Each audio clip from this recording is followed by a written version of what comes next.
क्या सोच रहे हैं राजन? बोले, बतलाएं, जीवन बड़ा है या त्याग? उत्तर देकर सिंहासन को पाएं। जीवन बड़ा है देवी। जीवन है तभी त्याग, पाने का प्रयास है, खोने का दुख है। जीवन नहीं तो कुछ भी नहीं। जीवन के कारण ही मनुष्य निस्वार्थ त्याग करता है, इसीलिए जीवन ही बड़ा है। किंतु देवी, कथा सुनने के बाद एक बात मेरी समझ में नहीं है। क्या? कि ऋत्विक ध्वज ने दान के आगे अपने जान तक की चिंता नहीं की। यही सवाल सम्राट विक्रमादित्य के सामने भी आया था। वो भी इस बात से बहुत चिंतित थे। आचार्य जी, किसी निष्कर्ष पर पहुंचे आप? हाँ सम्राट, आपके प्रश्न के अनुसार मैंने एक प्रश्न कुंडली बनाई है, जो एक चांडाल योग की कुंडली बनकर के सामने आई, जिसके ग्रहों की स्थिति और दशा के अनुसार यह फल निकलता है कि पिछले जन्म में वो एक व्यापारी था, ब्याज पर धन दिया करता था, लोगों के परिश्रम से कमाया हुआ धन अपने पास रख हड़प लेता था। परंतु आचार्य जी, इस जन्म में तो वो महात्यागी और दानवीर है। हाँ, ईश्वर सभी को अपनी भूल सुधारने का अवसर अवश्य देता है। उसके इतने नीच कर्मों के बाद भी ईश्वर ने उसे मनुष्य जीवन का एक और अवसर, ताकि अपने पिछले जन्म की गलतियों को सुधार कर इस जन्म में अच्छा कार्य कर मोक्ष प्राप्त कर सके। और यही कारण है कि इस जीवन में प्रत्येक पूर्णमासी को वो 10,000 स्वर्ण मुद्राएं दान में देता है, ताकि पिछले जन्म के सारे ऋण से मुक्त हो जाए और पाप से भी। किंतु आश्चर्य की बात यह है कि प्रत्येक पूर्णमासी को उसके पास 10,000 स्वर्ण मुद्राएं आती कहां से? सम्राट, इसका उत्तर मेरे पास है। आपकी आज्ञा अनुसार जब मैंने ऋत्विक ध्वज के बारे में पता किया तो पता चला कि उसने काली मां की जोगनियों को सिद्ध कर रखा है। जाग योगिनी जाग, तेरा दास तेरा आवाहन करता है। प्रकट हो योगिनी, प्रकट हो।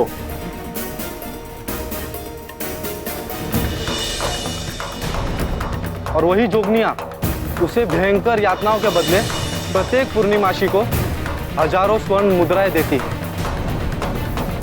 प्रकट हो देवी, प्रकट हो, प्रकट हो देवी, प्रकट हो। जिसे वो जन कल्याण के लिए लोगों में दान कर देता है। और उनकी मृत्यु का कारण क्या है सेनापति जी? वही जोगनियों की यातना। नहीं, ऐसा नहीं हो सकता। हम ऋत्विक ध्वज की मृत्यु नहीं होने देंगे। यदि ऐसा हो गया तो इससे न केवल उनका प्रायश्चित अधूरा रह जाएगा, बल्कि उनके दान के द्वारा हो रहा लोगों का कल्याण भी रुक जाएगा।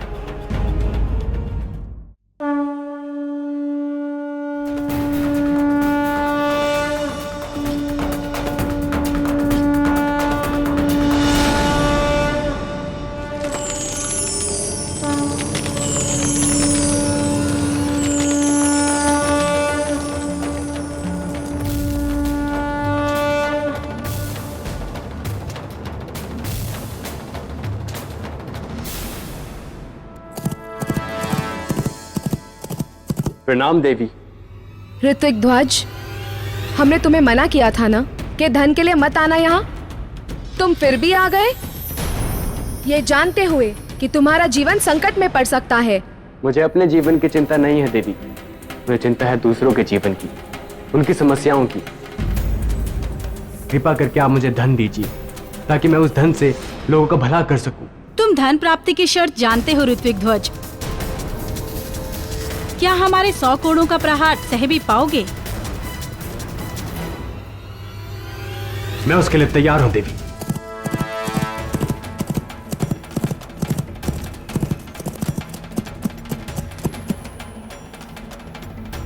ऐसा लगता है कि वो खंडर यहीं कहीं आसपास है।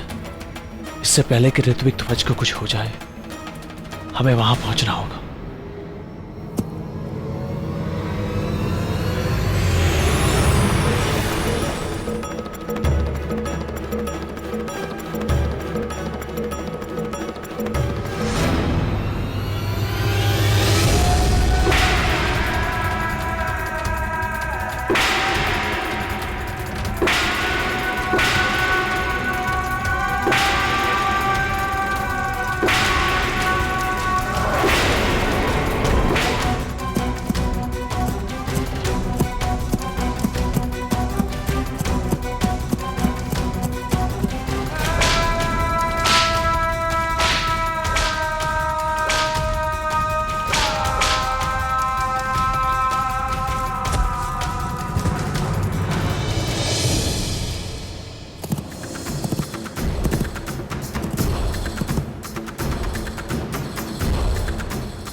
उठो ऋतिक ध्वज, उठो और मेरे पास आओ। स्वर्ण मुद्राओं की पोटली लो।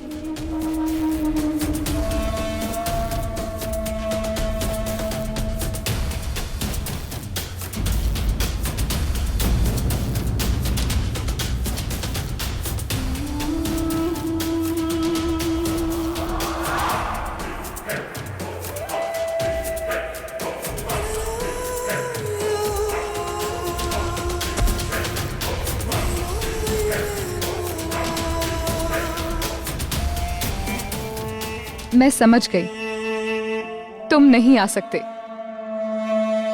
क्योंकि तुम्हारा अंत समय निकट आ गया है।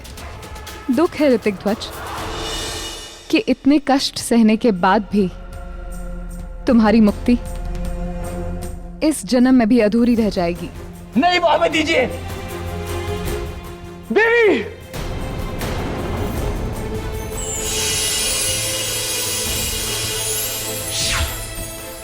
नहीं,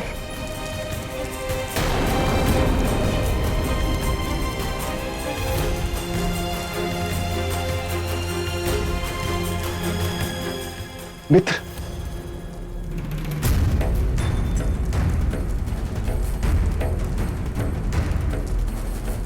मित्र, मित्र चिंता मत करो, हम आ गए। मित्र आपको मुक्ति अवश्य मिलेगी, आपका प्रायश्चित अधूरा नहीं रहेगा।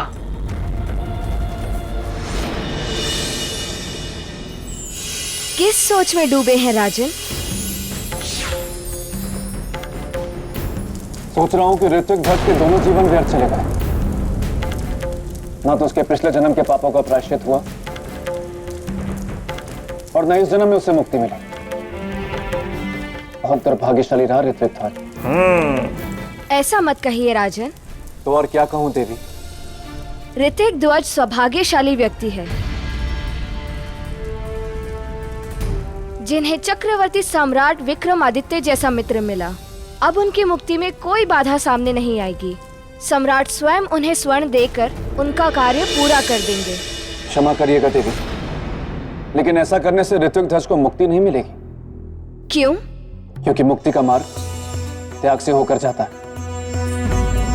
और असली त्याग वो कहलाता है जो अपने परिश्रम और कष्ट से कमाए हुए धन को लोगों में बांटा जाए। दूसरों से धन लेकर बांटना त्याग नहीं कहलाता देवी। बिल्कुल सही। देवी क्षमा कर दीजिए, देवी क्षमा कर दीजिए, देवी क्षमा कर दीजिए, देवी कृपया मुझे क्षमा कर दीजिए। देवी, इससे पहले कि मैं अपने मन में उठ रहे प्रश्न के बारे में आपसे पूछूं, यदि आप उचित समझें तो बेताल को आप सामान्य कर दें।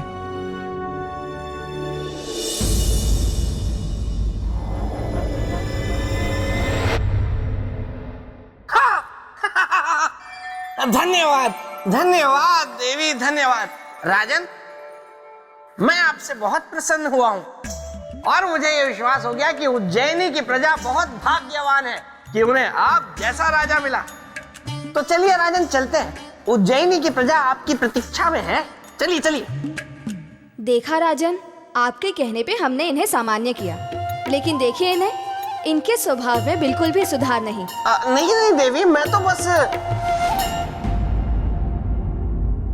राजन बताइए, आपके मन में और क्या जिज्ञासा है?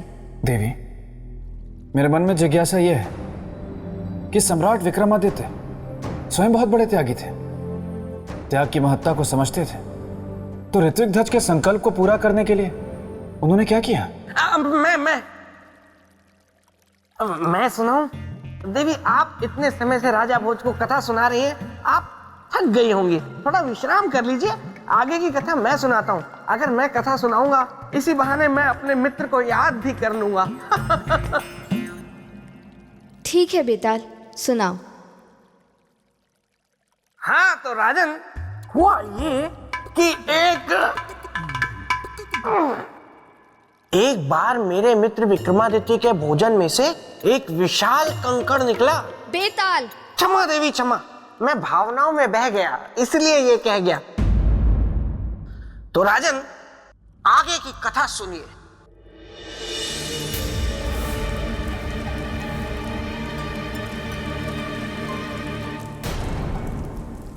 रुक जाओ।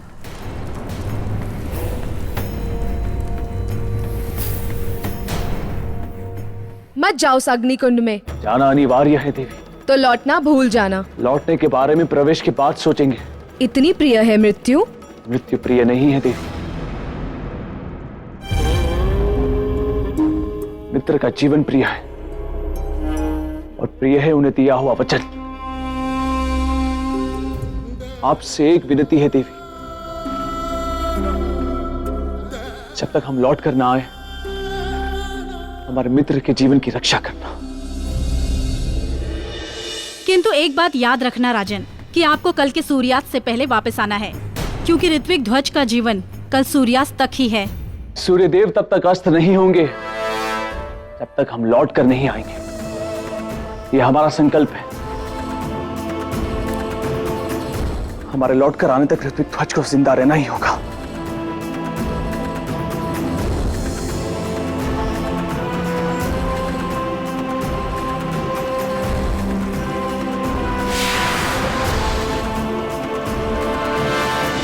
बताइए राजन, क्या सम्राट विक्रमादित्य का अग्नि में कूदने का निर्णय सही था? बताइए राजन, क्या सम्राट विक्रमादित्य का अग्नि में कूदने का निर्णय सही था? देवी, उनका यह निर्णय बिल्कुल सही था। ये कहना बहुत आसान है राजन, क्योंकि समस्त संसार ये बात जानता है कि मेरा मित्र विक्रमादित्य कभी गलत निर्णय लेता ही नहीं था। लेकिन असल बात तो तब हो जब आप ये बता पाए कि उनका निर्णय सही क्यों था। उनका निर्णय सही इसलिए था कि ऋत्विक ध्वज को उन्होंने अपना मित्र माना था और अपने मित्र के प्राणों की रक्षा करना एक उचित निर्णय था।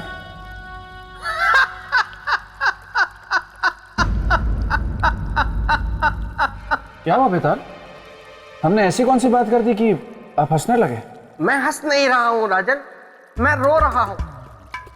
हो रहे हैं? जी, जब मैं बहुत दुखी होता हूं तो मेरी हंसी निकल जाती है, और जब मैं बहुत खुश होता हूं तो मेरा रोना निकल जाता है। आपने मेरे और मेरे मित्र की मित्रता की बात कर कर मुझे भावुक कर दिया, इसीलिए मेरी हंसी निकल गई। अब मैं भी यहां से निकल जाता हूं।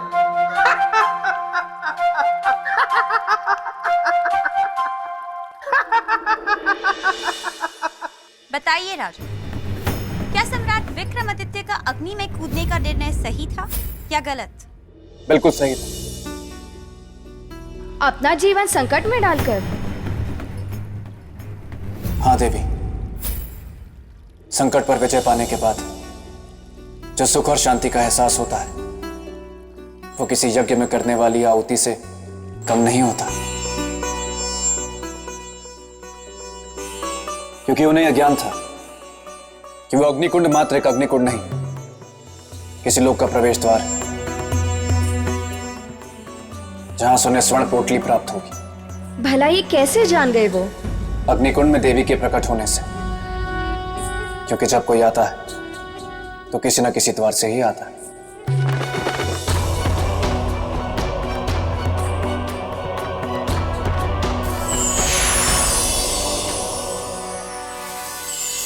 बिल्कुल ऐसा ही था। तभी सम्राट विक्रमादित्य उस मार्ग से होकर स्वर्णलोक के द्वार तक पहुंच गए।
विक्रमादित्य के सामने कोई और रास्ता शेष बचा नहीं था, क्योंकि वो दैत्याकार जानवर ठान चुका था कि वो मेरे मित्र के टुकड़े टुकड़े कर देगा।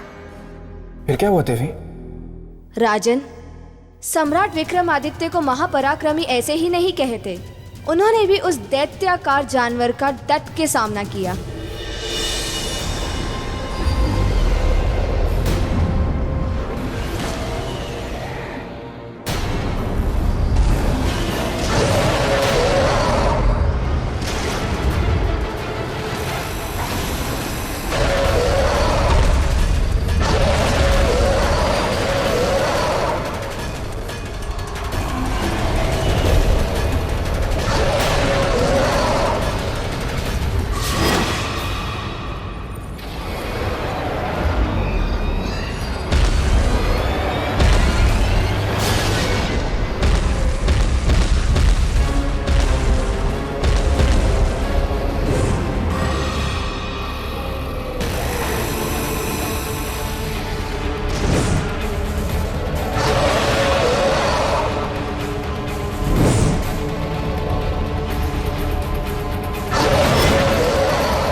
हे पराक्रमी राजन, स्वर्णलोक में आपका स्वागत है।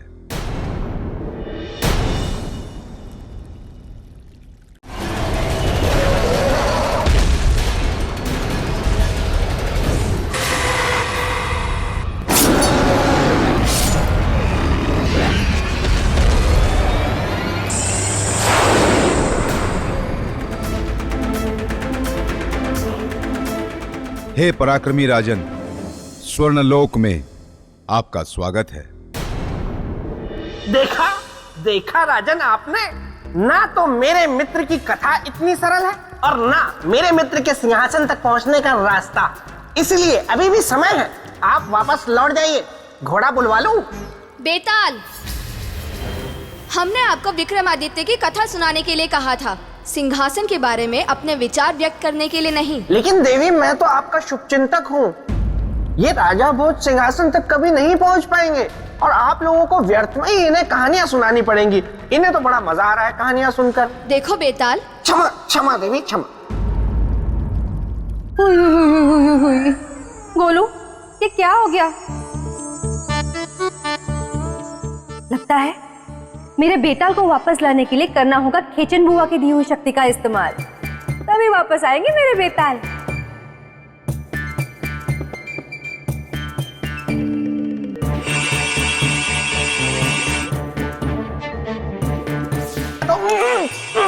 ये मुझे क्या हो रहा है? लगता है बेताली ने खेचन शक्ति का प्रयोग कर लिया।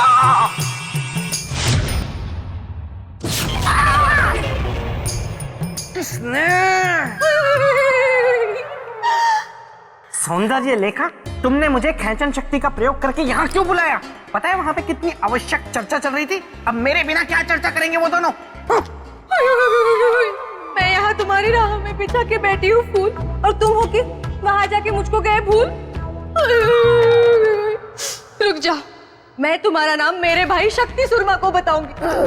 तुम कितने निष्ठुर हो ये उसे जताऊंगी।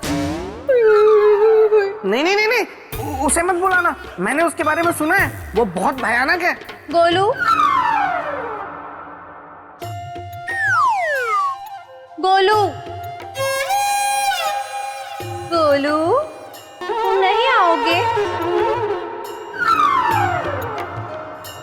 गोलू, इन्हें मेरे भैया शक्ति सुरमा से मिलवाओ। मैं हूँ शक्ति सुरमा। जो मेरी बहन को सताएगा बना दूंगा मैं उसका चूरमा। और जिसको बहन सताएगी? चुप! बता बहन, कौन है वो, कहाँ है वो जिसने तुझे सताया है? बनता फिरता है सुरमा, बना दूंगा मैं उसका चूरमा। नहीं नहीं, इसकी क्या जरूरत है? वो तो मतलब सौंदर्य लेखा, तुम तो बुरा मान गई। मैं तो मजाक खेल रहा था। तुमने तो भैया को बेवजह परेशानी दे दी। आपसे मिलकर बड़ी प्रसन्नता हुई।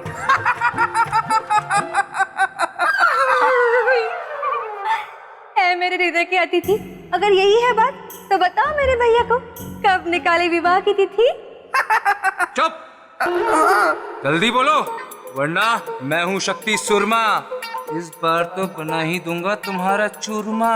नहीं, जब आप लोगों का मन करे तब की निकलवा लीजिए अर्थी, मतलब तिथि। देखा बहन तेरे भाई का कमाल। इस बार तो शादी में होगा धमाल। बाप रे, बच गया।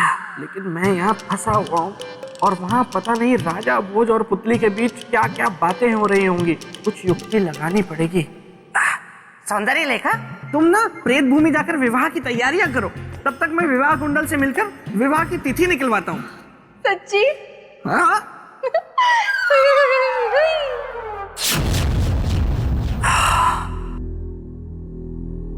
अच्छा देवी, सम्राट के वार से वो विशालकाय जानवर मानव बन गया, उसके बाद क्या हुआ? उसके बाद जो सम्राट विक्रमादित्य ने देखा वो बहुत ही कष्टदायी था।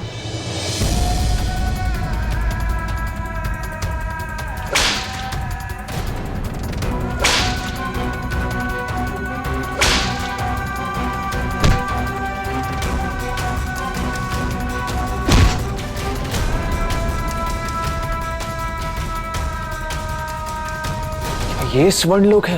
हाँ राजन, यही स्वर्णलोक है। इतना निर्मम, क्रूर, कठोर और अमानवीय स्वर्णलोक। सोने की चमक की यही विशेषता है राजन, जो किसी को भी अपना दास बना लेती है। जिन मनुष्यों को आप यहां दास के रूप में कार्य करते देख रहे हैं, वे सभी उसी चमक को पाने के लालच में यहां पर आए थे और यहां आकर यहां के राजा यक्षराज के दास बन गए। और अब आपकी बारी है, क्योंकि आप भी उसी सोने को पाने के लालच में यहां पर आए। यक्षराज धन तो अवश्य देते हैं, परंतु धन लेने वाले की सवारी भी करते हैं। धन लेंगे तो उसका मोल तो चुकाएंगे ही ना।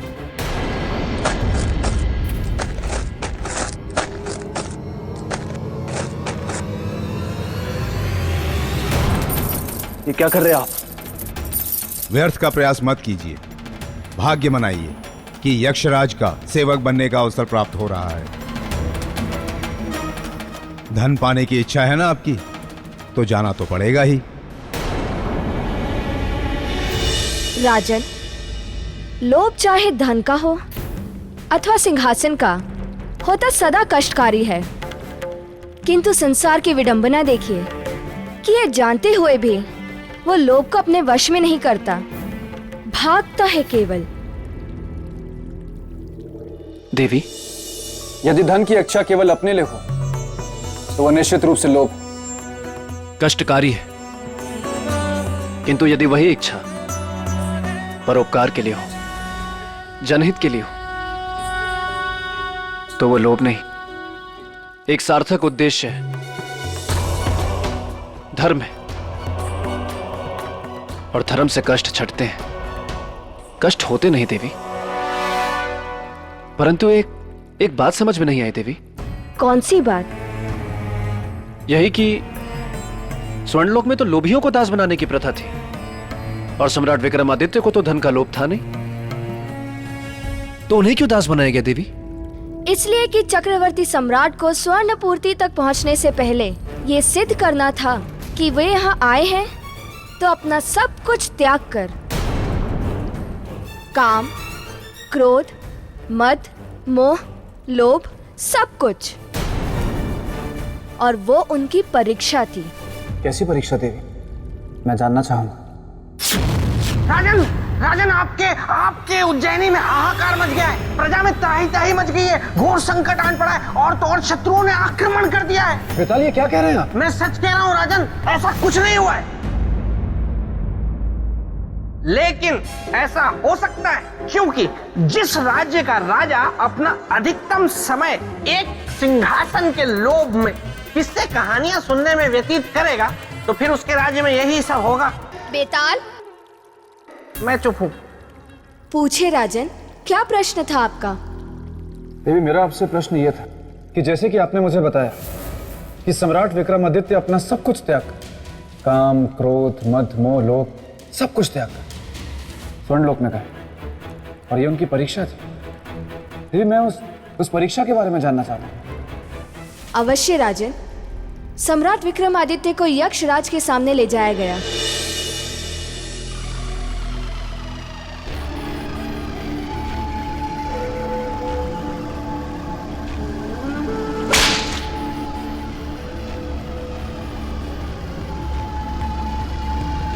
आज हमें अति प्रसन्नता है ये देखकर कि आज से हमारा वाहन होगा पृथ्वीलोक का इकलौता चक्रवर्ती सम्राट विक्रमादित्य।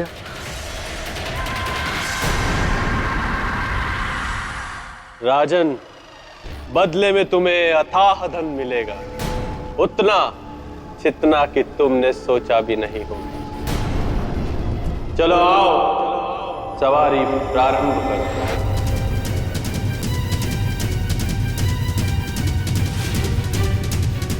क्षमा करना यक्षराज, पर हम यहाँ धन के लोभ में नहीं आए हैं। प्रत्येक लोभी यही कहता है। रथ खींचो हमारा।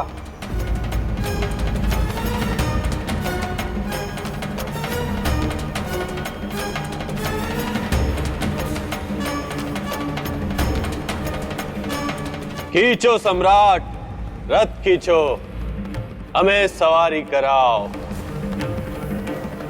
ये हमारा एक दास को आदेश है। यदि मुक्ति चाहते हो तो हमारे आदेश का पालन करो। स्वर्ण चाहिए ना तुम्हें? आओ, रथ को खींचो, खींचो सम्राट, खींचो।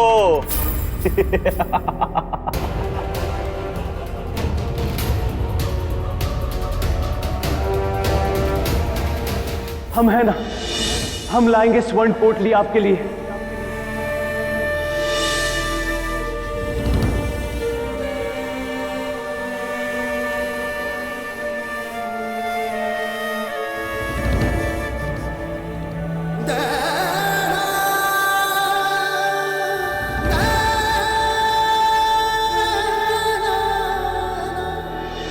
चलो राजन।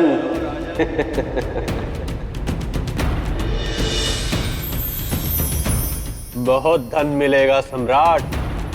रथ को खींचो, खींचो रथ को। ऋत्विक ध्वज के मोक्ष के लिए हमें ये करना ही होगा। किंतु एक बात याद रखना राजन, कि आपको कल के सूर्यास्त से पहले वापस आना है, क्योंकि ऋत्विक ध्वज का जीवन कल सूर्यास्त तक ही है।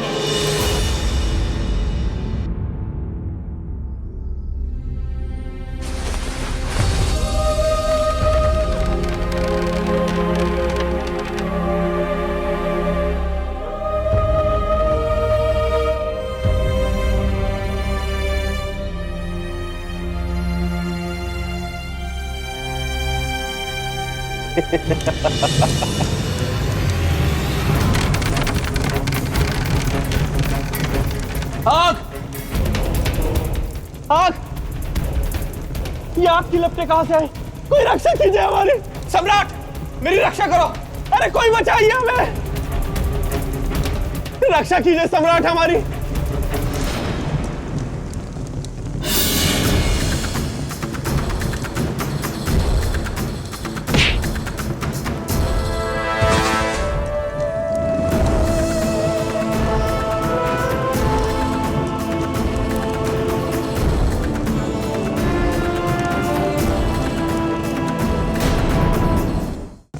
राजन, महाप्रतापी लोभ से रहित सम्राट विक्रमादित्य का प्रताप देखकर यक्षराज भी चकित रह गए। बेताल, आप फिर बीच में बोले। क्या करूं देवी, जहां मेरे मित्र की चर्चा हो रही हो, मेरे मित्र के साहस और पराक्रम का महिमा मंडन हो रहा हो, वहां मैं ना बोलूं, ये तो फिर वैसी ही बात हो जाएगी ना, जैसे कि सूर्य के बिना उदय हुए ही दिन का निकलना और बिना अंधेरा हुए ही रात हो गई। मुझे मेरे मित्र की बहुत याद आ रही है।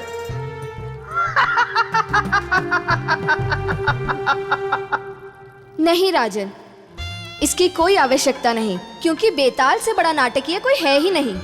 और वैसे भी आज अमावस्या की रुक्मणी तिथि है, और इसमें जो भी रोता है ना, उसका बहुत बुरा हाल होता है। कौन रो रहा है? मैं तो नहीं रो रहा। मैं तो बिल्कुल भी नहीं रो रहा। कौन रो रहा है? बेताल, एक बात मैं हमेशा से कहता है और आज भी कहूं, मित्र हो तो आप जैसा मित्र ना कभी रहा है और ना कभी होगा। राजन, आप मेरी प्रशंसा करके मुझे चने के वृक्ष पे मत चढ़ाइए। देवी, मैं अब बिल्कुल कुछ नहीं बोलूंगा, मैं चुप रहूंगा। आप आगे की कथा सुनाइए। हाँ देवी, मैं ये जानना चाहता हूं कि यक्षराज को जलते हुए रथ से बचाने के बाद क्या हुआ? राजन, यक्षराज ने हाथ जोड़कर सम्राट विक्रमादित्य से क्षमा मांगी। चक्रवर्ती सम्राट विक्रमादित्य, मुझे क्षमा कर दीजिए। मैं जान गया हूं कि आपको धन का लोभ नहीं है, क्योंकि धन का देवता तो उसी व्यक्ति की सवारी कर सकता है जो धन का लोभी हो। और आपके इसी गुण के कारण मेरे रथ में आग लगी और मेरे प्राण संकट में घिर गए। मैं आपका आभारी। कहिए, मैं आपकी क्या सेवा कर सकता हूं? यक्षराज, इसकी कोई आवश्यकता नहीं। हम यहाँ अपने वचन की लाज तथा किसी की रक्षा के हेतु स्वर्ण पोटली लेने आए हैं। मैं समझ गया हूं राजन, आप कहाँ जाना चाहते हैं। आप जिस मार्ग पर हैं, यहीं से आप अपने लक्ष्य पर पहुंचेंगे। बढ़ते जाइए राजन, जहां न दिखे रास्ता और छा जाए मन पर अंधेरा, रंगों में मिलेगी तब दिशा, यही होगा अवसर सुनहरा। अब मुझे शीघ्र स्वर्ण पोटली लेकर ऋत्विक ध्वज के पास पहुंचना होगा।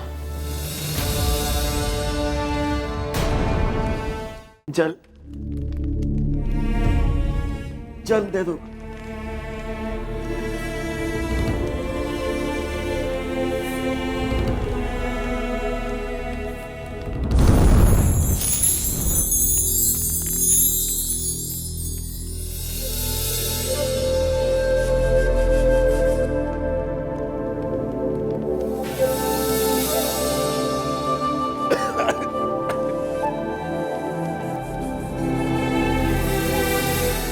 ऋत्विक ध्वज अब बिल्कुल शक्तिहीन हो चुका है। यदि सूर्यास्त से पहले सम्राट विक्रमादित्य स्वर्ण पोटली लेकर नहीं पहुँचे, तो वो कभी भी ऋत्विक ध्वज को जीवित नहीं पाएंगे। हाँ तो देवी, अगर आप अनुमति दे दें तो आगे की कथा मैं सुना दूं, क्योंकि देखिए ना चाहते हुए भी बार बार मैं बीच बीच में आपकी सुनाई कथा में विघ्न डाल रहा हूँ, व्यवधान उत्पन्न कर रहा हूँ, मुझसे रहा नहीं जा रहा। तो इससे अच्छा है कि आगे की कथा मैं ही सुना लूं।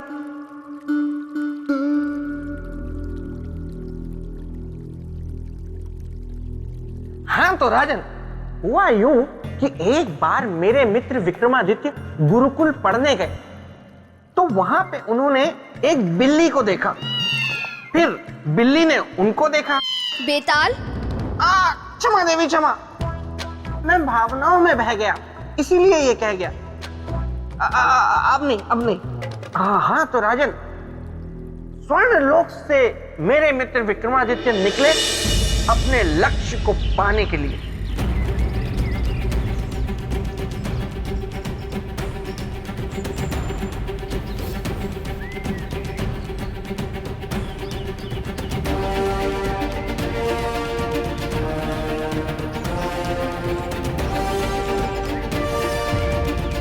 ये कहाँ आ गए हम? इतना घना वन।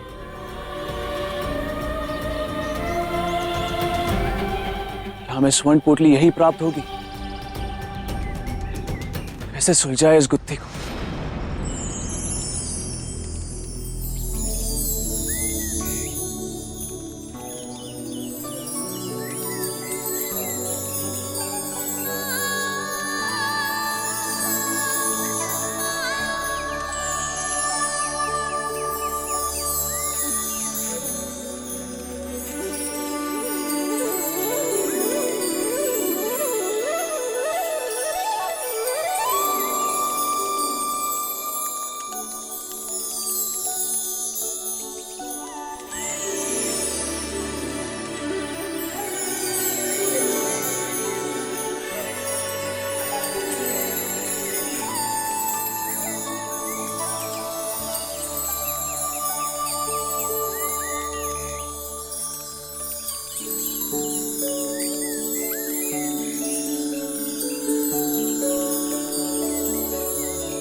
अक्षराज के अनुसार कहीं ये तितली ही तो नहीं जो हमें मार्ग बताएगी?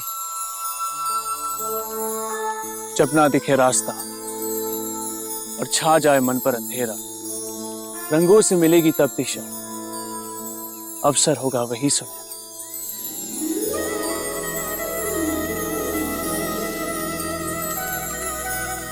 यही है मार्गदर्शन, इसी के पीछे चल।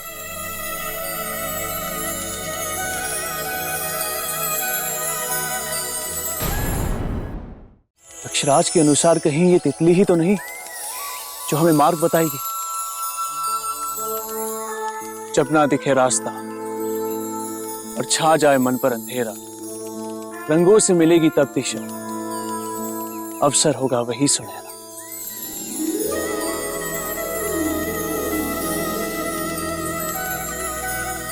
यही है मार्गदर्शन, इसी के पीछे चल।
राजन, अब आपको मेरे एक प्रश्न का उत्तर देना है।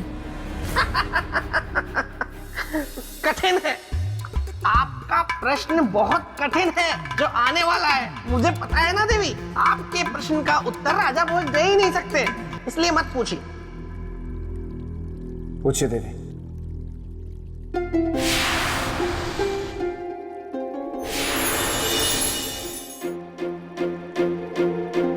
आपको बताना यह है कि कौन थी वो स्त्री, वो कैसी माया थी?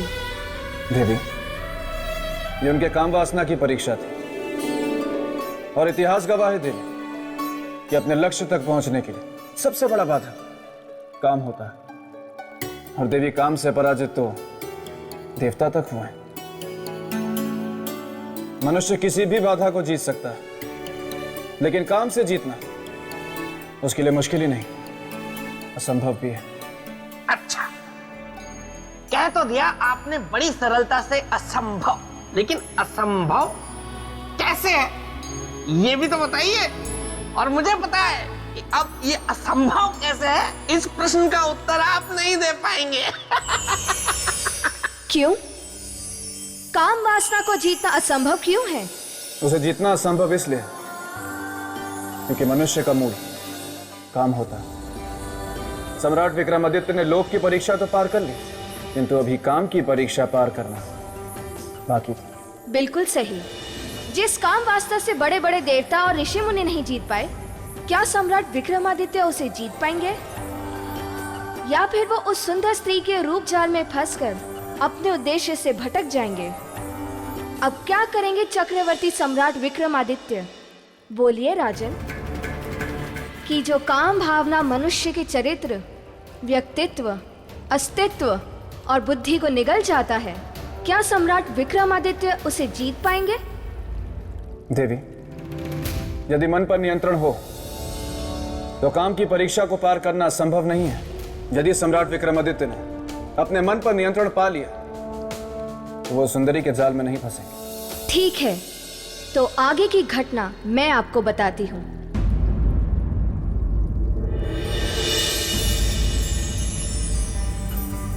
आपका स्वागत है विक्रमादित्य।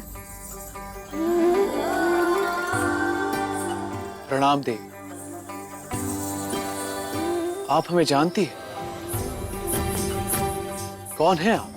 प्रकृति की पुत्री, रस, रूप, रंग और सुगंध हूं। रहना चाहती मैं आपके संग हूं। मैंने वर्षों से आप जैसे पराक्रमी त्यागी की प्रतीक्षा की है। अब कहीं जाकर आज मेरी प्रतीक्षा पूरी हुई है। क्या आप अपना सब कुछ त्याग कर मुझे अपनाएंगे? देवी, त्याग केवल एक की खुशी नहीं होती, इसमें एक का दुख और समाज का सुख छिपा होता। हजारों की खुशियां छिपी होती। ऐसी बात करके मेरा हृदय न दुखाए विक्रमादित्य। मुझसे विवाह कर मेरे वर्षों की ख्वाहिश पूरी करें। असंभव है ये। लेकिन क्यों विक्रमादित्य? क्या मैं सुंदर नहीं हूं?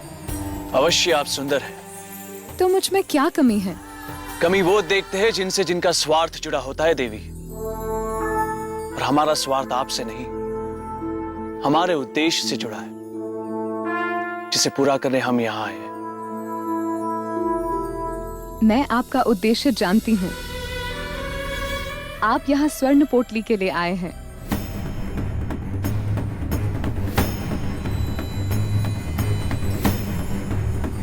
सही जानती है आप। तो आप मुझसे विवाह कर लें और ले जाएं स्वर्ण पोटली। हम स्वर्ण पोटली आपकी कृपा से नहीं, हमारे पराक्रम से प्राप्त करना चाहेंगे।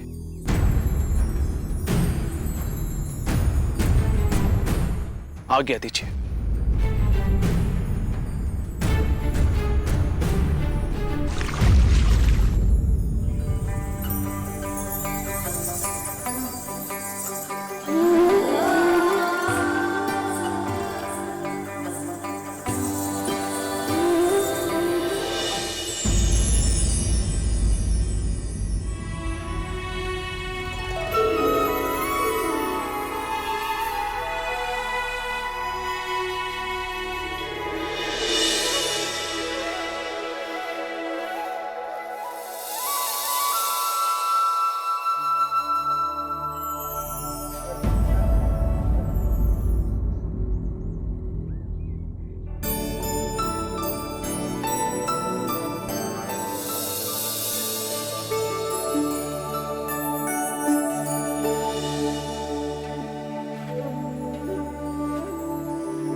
देवी, क्षमा करो देवी, पर इस प्रकार का व्यवहार करके हमें लज्जित ना करो।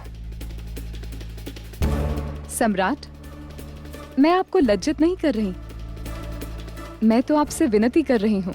आपकी विनती बेकार जाएगी देवी, क्योंकि हम विवाहित हैं और प्रेम हम केवल अपनी पत्नी से करते हैं और सदैव उन्हीं से करते रहेंगे। किसी अन्य स्त्री से प्रेम कभी नहीं। क्षमा कीजिए।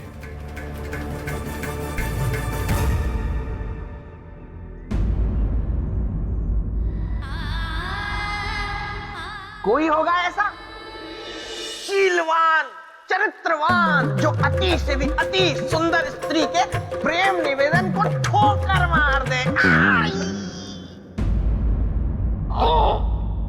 बेताल, आप ठीक तो हैं? मैं ठीक हूँ। मुझे क्या हुआ है? मुझे कुछ नहीं हुआ। ऐसे छोटे मोटे कंकड़ तो मैं फूंक मार कर उड़ा दूं। किंतु इस समय मैं किसी और को फूंक मार के उड़ाने वाली हूँ।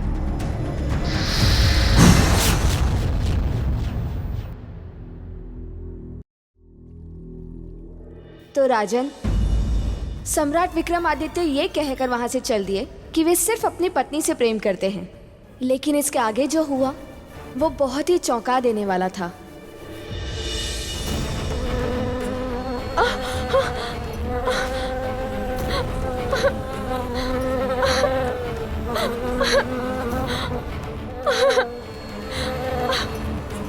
विक्रमादित्य, मेरी रक्षा कीजिए। सम्राट,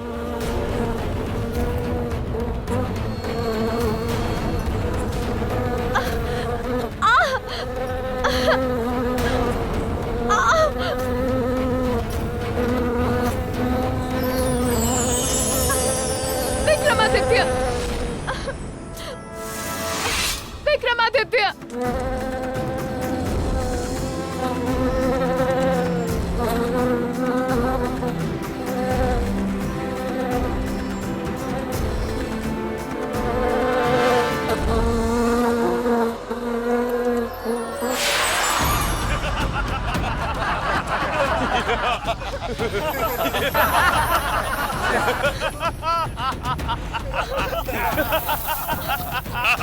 विक्रमादित्य, मेरी रक्षा कीजिए। विक्रमादित्य, मेरी रक्षा कीजिए। चिल्लाओ मत, चुपचाप हमारे साथ चलो। हमारे राजा के पास, वो तुमसे विवाह करेंगे। किंतु मैं उनसे विवाह नहीं करना चाहती। विक्रमादित्य, मेरी रक्षा कीजिए।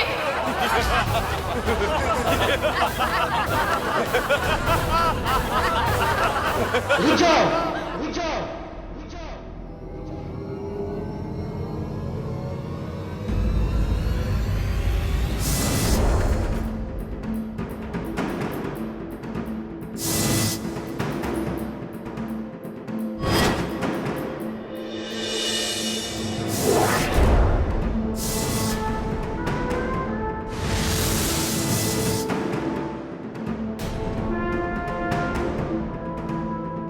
तू कौन होता है हमें रोकने वाला?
राजन, रूप ने अपना काम कर दिया था।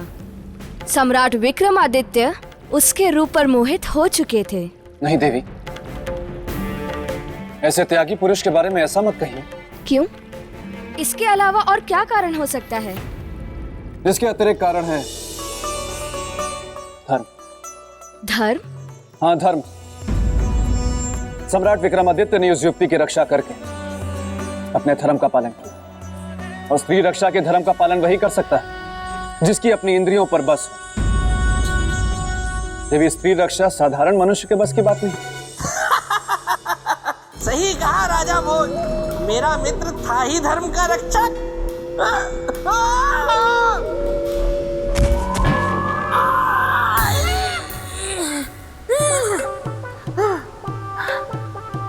अच्छा हुआ किसी ने देखा नहीं।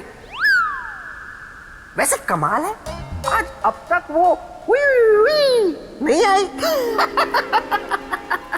क्यों? बड़ी याद आ रही है मेरी। सौंदर्य लेखा, तुम कहाँ हो? तुम सिर्फ सुनाई सुनाई क्यों दे रही हो? दिखाई दिखाई क्यों नहीं दे रही? शरीर साथ छोड़ गया है क्या?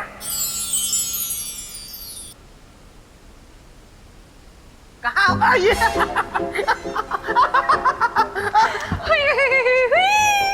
तुम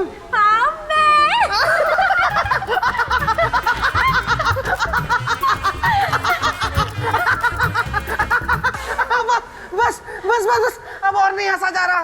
ऐसे नहीं, पहले कहो सौंदर्य लेखा, मुझे तुमसे प्यार है, हृदय बेकरार है। बोल दो सौंदर्य लेखा, मुझे तुमसे प्यार है, हृदय बेकरार है।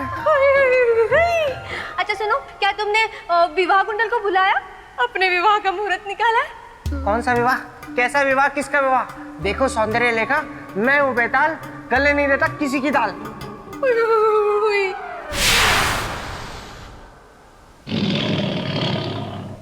ओहो, अच्छा मुझे बताओ, अगर मेरा भाई शक्ति सुरमा यहाँ आता डोलते डोलते, तो क्या उसके सामने भी तुम यही बोलते? बोलता, और ये भी बोलता कि ऐ शक्ति सूरमा, बना दूंगा मैं तेरा चूरमा।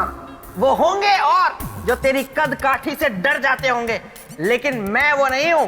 अगर मुझे गुस्सा आ जाए तो मैं सामने वाले को अनार के दानों की तरह बिखेर देता हूं और उसकी हड्डी पसली एक कर देता हूं, और उसके बाद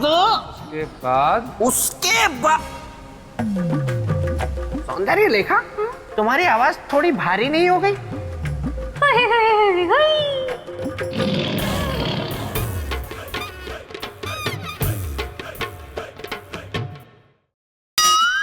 तो तुम मेरी हड्डी पसली तोड़ दोगे? प्रश्न ही नहीं है। मुझे अनार के दानों की तरह बिखेर दोगे? नहीं, मैं तो ये कह रहा था कि अगर किसी ने आपसे ये कहा कि वो आपको अनार के दानों की तरह बिखेर देगा, तो मैं उससे कहूंगा कि मैं तुम्हें अनार के दानों की तरह बिखेर दूंगा और सारे दाने खा जाऊंगा। अच्छा? मैं तो रिश्ता निभा रहा था। कैसा रिश्ता? जीजा साले का रिश्ता। मतलब जीजा साले के साथ मजाक करता है तो साला हंसता है, साला जीजा के साथ मजाक करता है तो जीजा हंसता है। है ना? देखा सौंदर्य लेखा, मैंने अपने साले के साथ कैसा मजाक किया। अच्छा छोड़ो ये सब फालतू की बातें। विवाह कुंडल जल्द से जल्द यहाँ आएंगे तुम्हारी विवाह की बात करने। और मेरी प्यारी बहना। जी भैया। मेरा ये है कहना कि चलो पिताश्री याद कर रहे हैं। हाँ, जाओ। वैसे भी कुछ समय के बाद तो तुम्हें हमेशा के लिए यहीं आकर रहना है ना। फिर दोनों साथ में इस पेड़ पर लटकेंगे।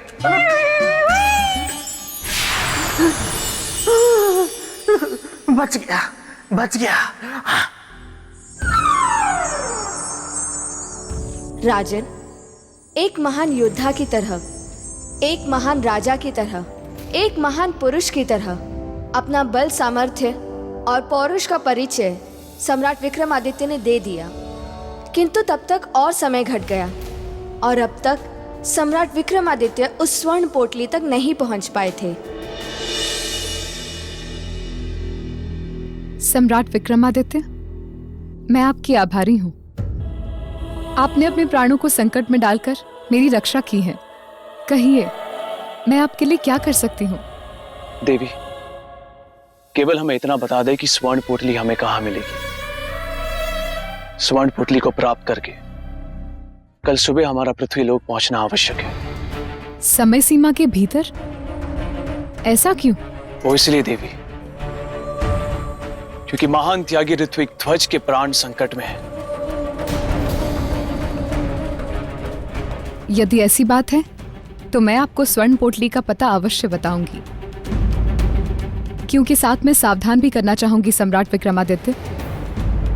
आगे का मार्ग बहुत कठिन है, आपका जीवन संकट में आ सकता है। हमें इस बात की कोई चिंता नहीं है देवी। महान दानी ऋत्विक ध्वज के जीवन के सामने हमारा जीवन कुछ भी नहीं।